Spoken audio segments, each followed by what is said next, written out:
great to be with you all this morning. Good morning. Good morning. Good morning. Thank you so much. Thanks for having me. This report, so I just want everybody to know, I know my producers are going to put it down at the bottom to add NUL.org, and it's stateofblackamerica.org. Correct. Stateofblackamerica.org. You can go right to the report. Of course, at NUL.org, you can click and get the report. Okay, make sure you download that, because I want you to people to look at that while we're doing this, and just kind of lay out for in the report.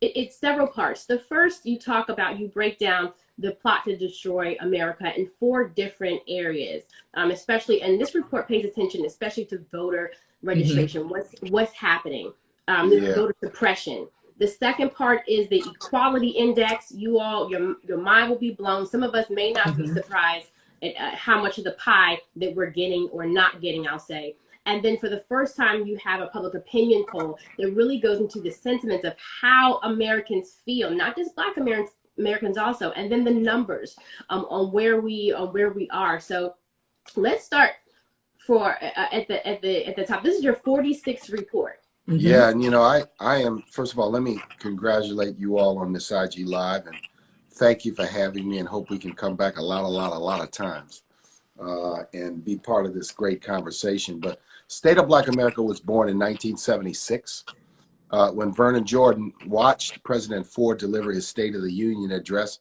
He didn't mention the Black community once.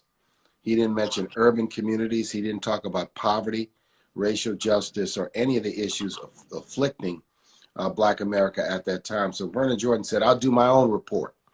And thus the State of Black America was born. So here we are in 2022, releasing the report on Tuesday in Atlanta, Georgia, on the campus of Clark Atlanta University, with the students from Clark, Atlanta University, and Spelman and Morehouse and Morris Brown and other colleges that are in the area. And essentially, here's the cover of the report for the benefit of each and every one of your viewers.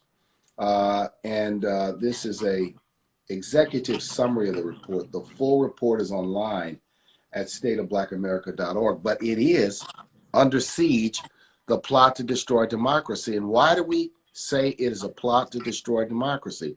Because when you systemically try to strip away the power of African-American voters by disabling the Voting Rights Act, by passing voter suppression laws, by gerrymandering district lines, by engaging in voter intimidation, by pushing forward a propaganda campaign of lies and misinformation that has no other aim except to achieve, seize, or retain power.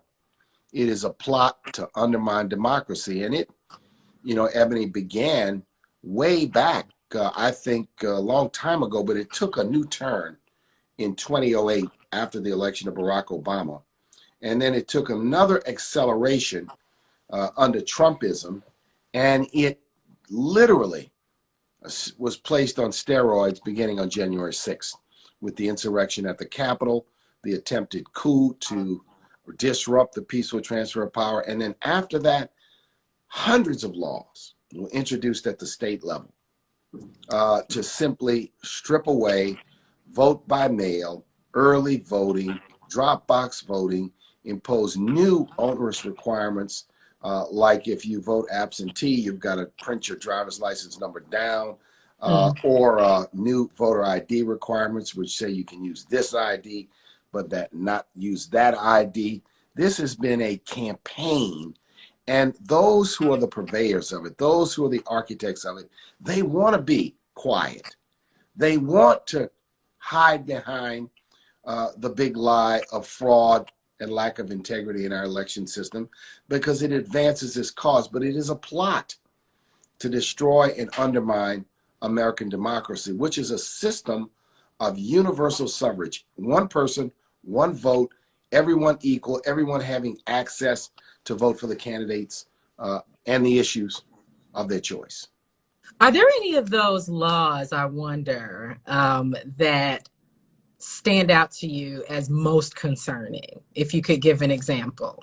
So I think one comprehensively is in 2020, some 70% of all people who voted either by mail or absentee voting or drop box voting or some way other than showing up at the polling place on election day.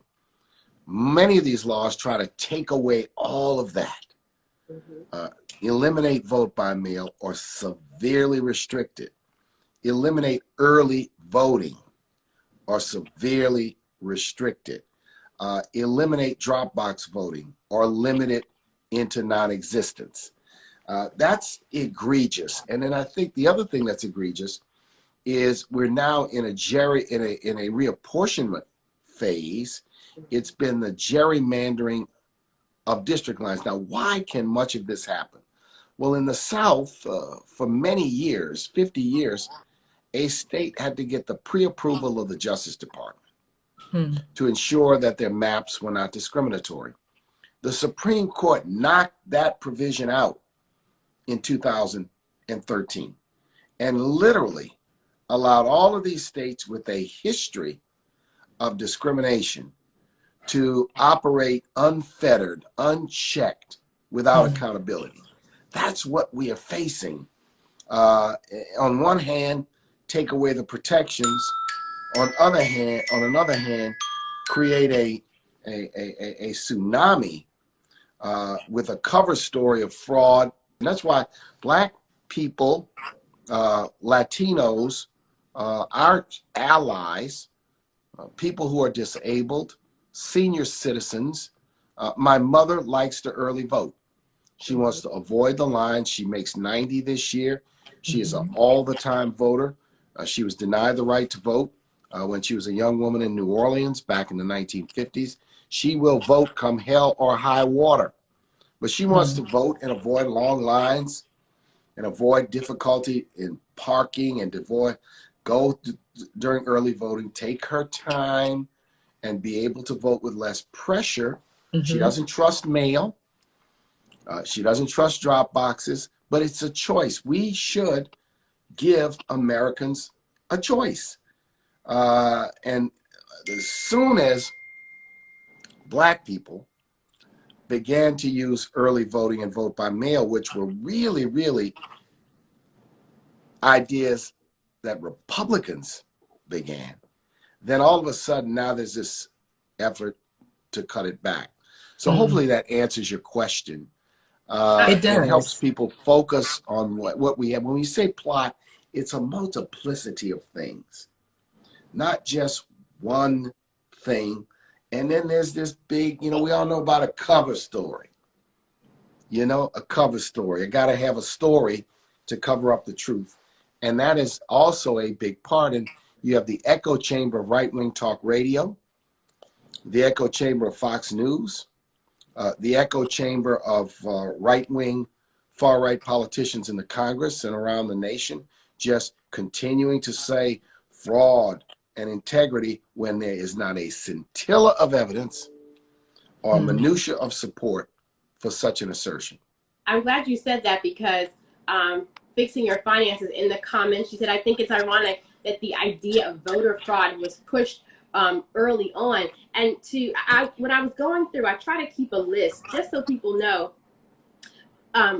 what's happening now, what recent things are happening. So you mentioned I just want to name just a few, but the popularity of absentee voting, of course, like you said, exploded during the last election. More than 40% of all voters in Wisconsin did that. And now the Supreme Court is hearing arguments because they're trying to shut down ballot boxes, all types of things. In addition to that, in Detroit, Ryan Kelly, a Republican, he says that if he wins, he wants to start basically dumping voting machines. And he's trying to cancel certain contracts, change out some of the machines. In Alabama, they have litigation there. We're still seeing states trying to go back and recount votes. Like, it is over. We are about to This is a naked. You are so right. And I'm glad you're outlining specifics. And the report has maps, which will outline and help people understand what takes place in their own state, Okay. We give great thanks to the Brennan Center for Justice, which is our research partner, which helped us curate the information around voting. But it's important for people. This report is a resource guide. It is the best resource guide to help people understanding what is happening in their own hometown. We have got to push back against it. We have an obligation, a responsibility to push back against it. We have to demand that anybody we support for public office commits to support the John Lewis Voting Rights Act, commit to support the Freedom to Vote Act. We were in the red zone, the proverbial red zone, right? In terms of a bold step to fix this, the John Lewis Voting Rights Act, the Freedom to Vote Act, and those bills were thwarted in the U.S. Senate. Let's give credit, particularly to the Congressional Black Caucus and a number of others, Congressional Hispanic Caucus, many allies, the Democratic Caucus, Speaker Pelosi, Terry Sewell, a whole host of legislators who pushed the John Lewis Voting Rights Advancement Act through the House of Representatives twice. But only to get caught in the graveyard of the Senate. How do we now? Because it's hard. Republicans are like we all know the question. Republicans are hell-bent on not getting this through. Then you have two Democrats, Manchin, Sinema, and really it's not just those two, but they're kind of leading this that won't push that. And so with this administration, and I will say, Biden inherited a tough presidency, like administration. He really did. So, but what can we do? Because this is a state fight. We need to take a page from the movement of those in this country who characterize themselves as pro-life, who've been on a 40-year campaign to overturn Roe v. Wade and to ensure that issue remains in people's minds. We have to take the same approach and say all roads lead to voting rights. And if you are an elected official and you do not support voting rights, and if you are a senator and you do not support setting aside the filibuster, you have not earned our support. We have to make this. Just because a piece of legislation doesn't get through one time doesn't mean we should feel defeated or dejected or rejected. We should understand that it is a setback, but we are not going to give in. For those that want to know some history, and many may know this history, the Civil Rights Act of '64 was actually introduced in the 1940s. It was filibustered for 17 years. And even to add insult to injury, the anti-lynching bill, which just passed, was filibustered for 100 years and actually passed the House of Representatives in the 1920s. I do not want to see it take that long.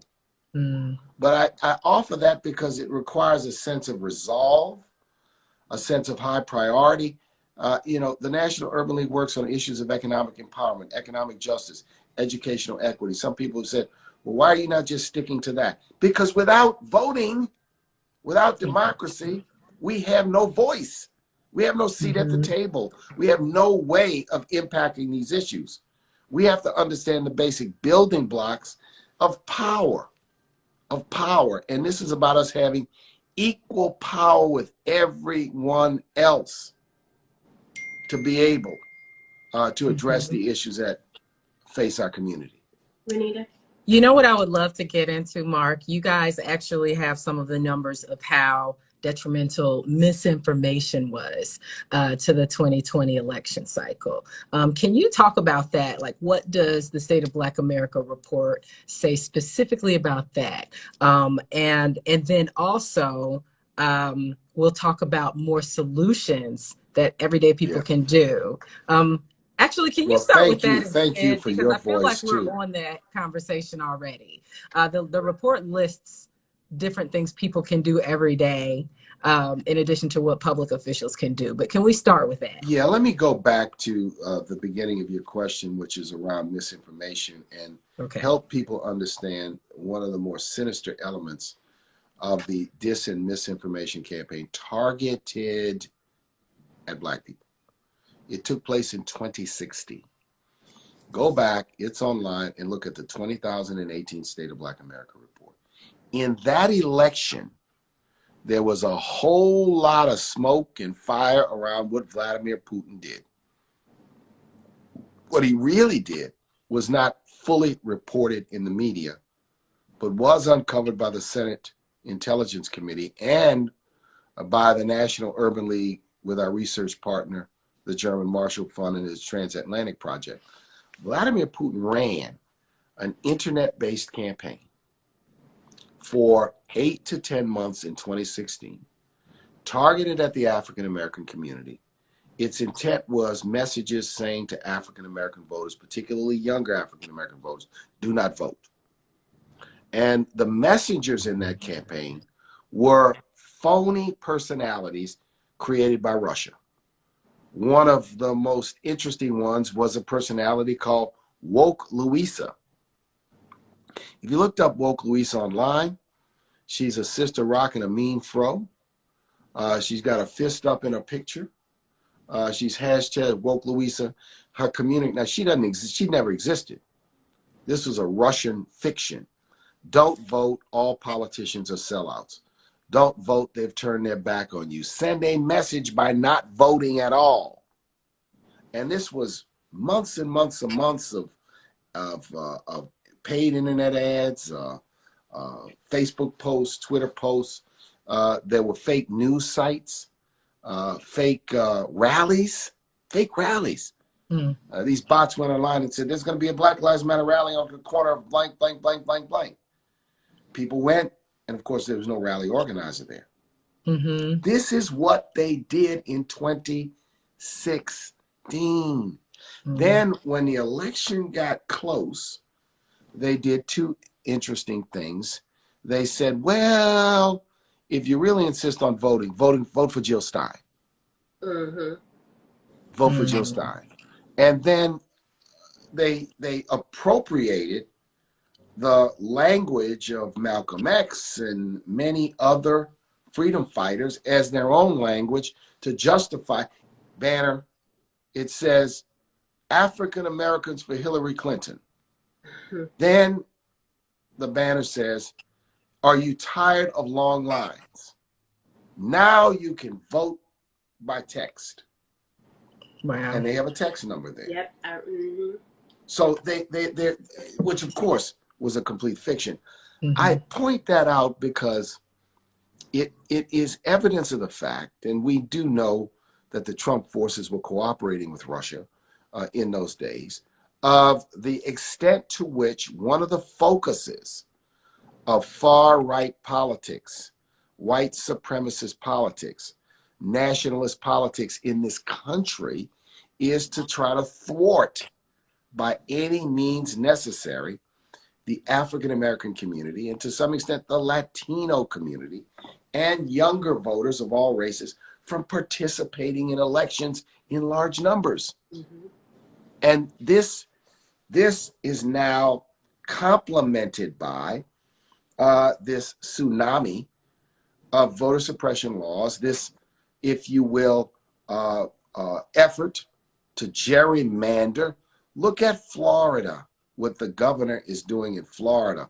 Look at what is occurring in places like Texas and North Carolina, where Black people are the basis of maybe 90% of the population increase in some states, but the number of seats is being ratcheted back. Now, what can we do? Good question. First thing, in the proverb, we have to be woke in truth. We have to be aware of this. Number two, we have to reject frustration and cynicism as a strategy.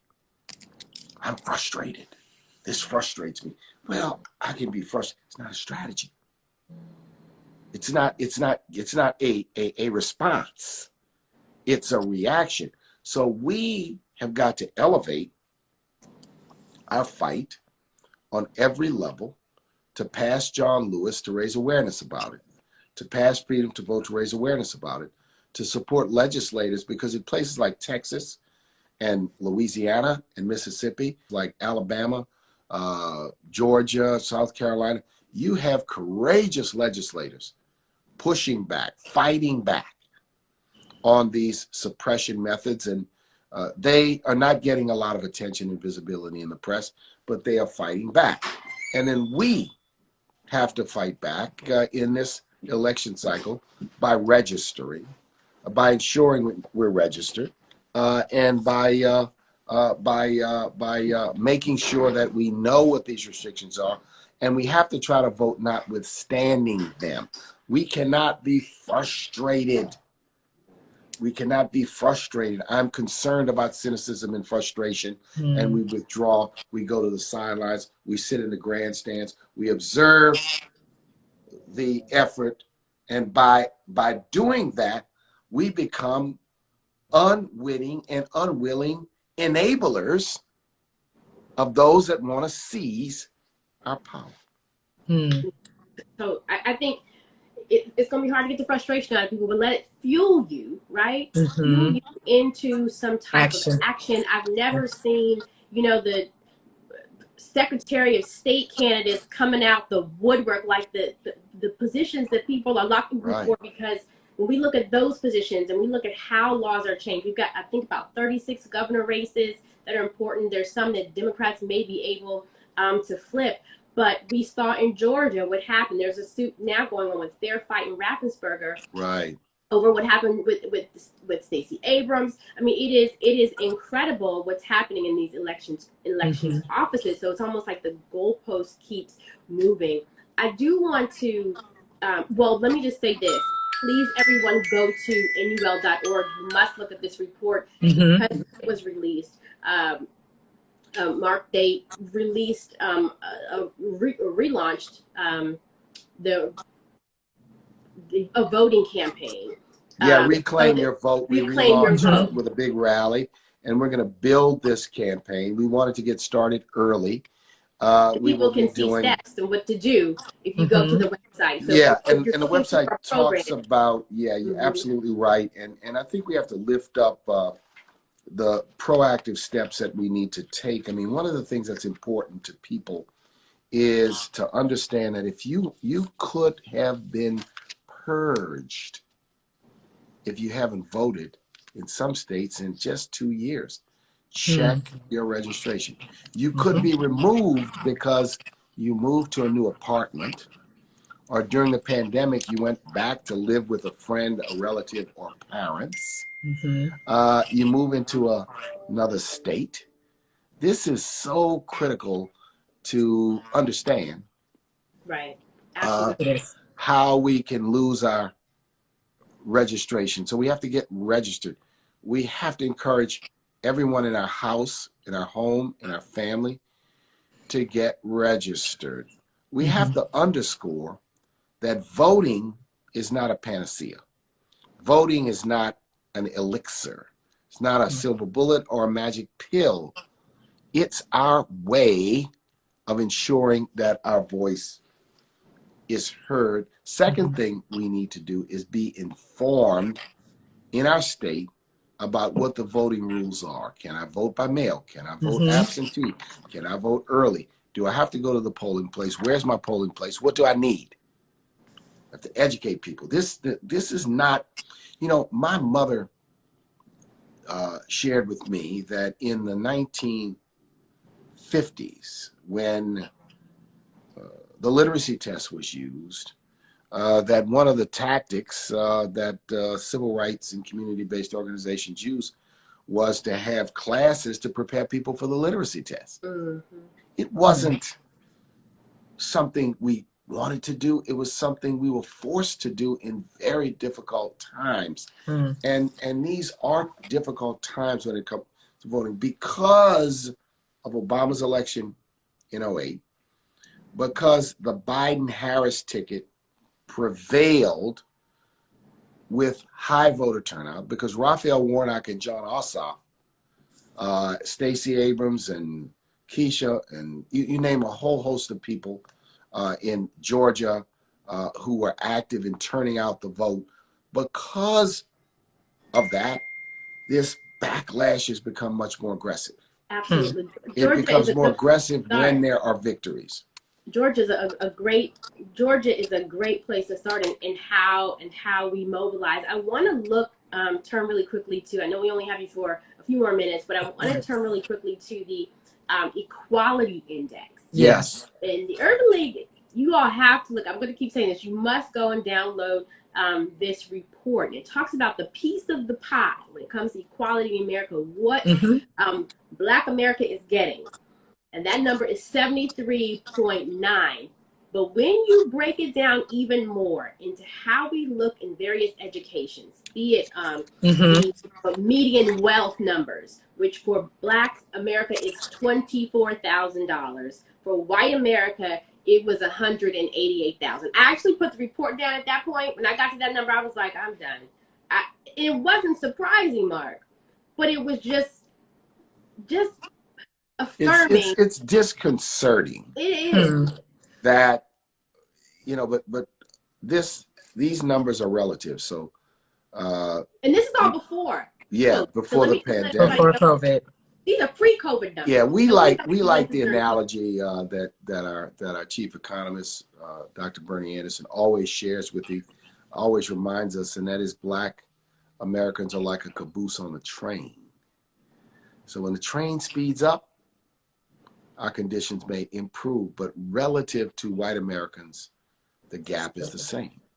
And part of what the Pulse poll shows is, you know, the level of weariness and frustration, even for African Americans who achieve college and graduate school, is still not being able to achieve parity with our white brothers and sisters, and you know, on an overall basis. And so this is a fight for our times. Those who say the civil rights movement is done, that opportunity and equality have been achieved, are living in a fog. On purpose. Mistaken in reality. But all of this defines the work we must do. All of this defines the fact that, so we always say we have made progress, but the relativity of our condition has almost been fixed for some 30 to 40 years. Was there any part of the wealth conversation that surprised you? As you said, there were some improvements. Yeah, I think the improvements, yeah, you're so right. That's what you wanted to ask, right? Right. Well, is there any part of the wealth conversation that surprised you? The income gap narrowed a little bit. Yeah. So if you look at the period 2009 to really 2020, this is before COVID, the income gap for blacks, between blacks and whites, median income levels declined a bit by 4 or 5%. Whether that is sustainable into the COVID recession, we'll know when we get numbers, probably in about a year or so. But that surprised me that there had been a little bit of an improvement in income, not in wealth. Wealth sort of went in reverse, right? Because home ownership rates for Black people have been stagnant or have been in decline. So you look at these things in combination, but why didn't the overall index move? Because we lost ground in other areas. Right. And the index balances all these areas as one, and really encourage people, students, teachers, interested citizens, community leaders, elected officials, to really use this report as a guide. Our research is unimpeachable. And someone said to me on another interview this morning that they didn't agree with the report. My question was, well, I wonder if they even read it. But then secondly, if you have a problem and you don't like our report, I invite you to do your own. And that's a part of the problem too. We need more research, right? We need to collect more data on our community and from our communities. We had Elisa Garza on not too long ago talking about the Black census that they're doing. Right. But there's not a lot of, we don't have as many firms that collect a lot of data and information on our community. That's why I'm grateful for this. Great point, Ebony. And I Mhm. think where you are and where you all are, you all also have the ability to help the community understand the research, get their hands on the research, Mhm. utilize the research. Research is a tool. And I'm very committed. And the reason why we do this is we need research on us by us, and not simply rely on others. And then we need for us by us interpreted by us. Yes. Mhm. That's that And part. that's what the state of Black America is. And look, we've got some great authors in here. I just want to tick off a few names of Okay. some of the authors who have written for this report this year, and some people who are very familiar. We've got Damon Hewitt of the Lawyers Committee, Congressman Benny Thompson, Yes. Congresswoman Maxine Waters. We've got Senator Charles Schumer, Dr. Silas Lee. We've got the Chief Executive Officer of the New Georgia Project, as well as Sean Morales Doyle, who is the Acting Director of Voting Rights Democracy at the Brennan Center. So we've got a number of people who've written and offered commentary and perspective on the report. Debate the report, discuss the report, challenge us on the Mhm. report. Right. We welcome the conversation. And I should Absolutely. say also the report goes into, I saw this as a bright spot when it talked about the mental health for students, less likely to commit suicide. We've seen a lot of different attempts Yes. over the past year, just since this year began. But I saw that number and I thought that that was hope that there's someone catching the conversation, some conversations happening possibly in the middle. But the report is very wide reaching. It talks about health as well. And it's definitely an interesting and eye-opening report. So thank you so much just for coming Hey, on I here and appreciate talking you all, more. and we need to do this again because we, the Pulse of Black America, which is the poll, I think bears a conversation Ooh. all its own. We have a great sister by the name of Shannon Curry, Mhm. who's with the Bennington Strategy Group, who worked on this poll with us. And we are planning a Zoom for the media on the poll sometime soon, where we're going to just Okay. focus on the Pulse of Black America. It's enough information.